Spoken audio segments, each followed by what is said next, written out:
Akhirnya kita jadi malas sholat. Padahal sholat itu cara kita untuk ninggalin dosa. Inna sholata tanhal fahsya'i wal munkar. Itu sifat dari sholat, itu mencegah kita dari dosa. Udah Ustaz tapi gak tercegah. Lihat, minimal ada rasa feeling guilty kan. Itu bukankah itu bagian dari progres spiritual dalam diri kita? Dulu kita kan gak feeling guilty berbuat dosa. Sejak kita mulai sholat, berbuat dosa mulai feeling guilty kan. Walaupun gak langsung bisa meninggalkan, itu udah progres loh. Dan itu udah terbukti bahwa sholat itu benar-benar tanha al-fahsya'i wal munkar. Mulai ngerasa gak enak, mulai ngerasa malu. Dulu gak ada malunya, malah bangga lagi berbuat dosa. Sekarang malu. Bukankah malu itu bagian dari iman? Berarti sholat membangun keimanan kita.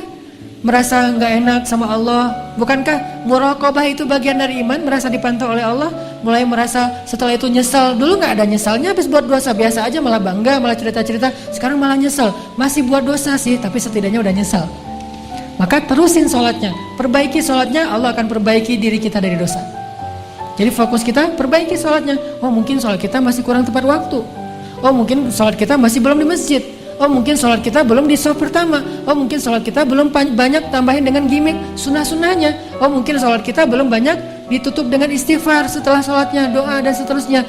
Perbaiki sholat kita, Allah akan perbaiki hidup kita.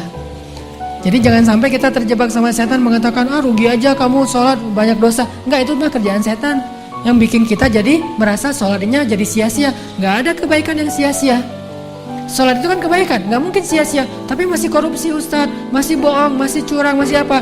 Enggak, itu urusan lain. Yang jelas jangan sampai gara-gara udah terlanjur bikin dosa meninggalkan kebaikan yang sudah kita kerjakan. Itu lebih buruk lagi keadaannya. Makanya mending sholatnya perbaiki, nanti Allah akan perbaiki hidup kita. Ini persepsi yang harus kita bangun ya. Jangan sampai terkesannya gak usahlah menghijabi kepala daripada kita udah berhijab tapi masih suka ngomongin orang. Mending kita menghijabi hati.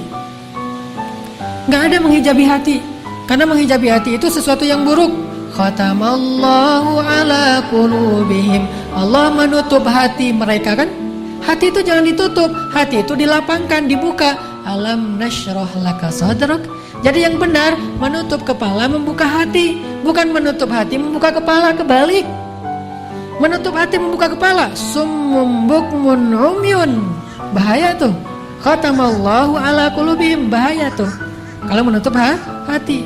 Tapi kalau menutup kepala, membuka hati, memang harusnya kayak gitu. Jadi bukan sebaliknya, menutup hati, membuka kepala.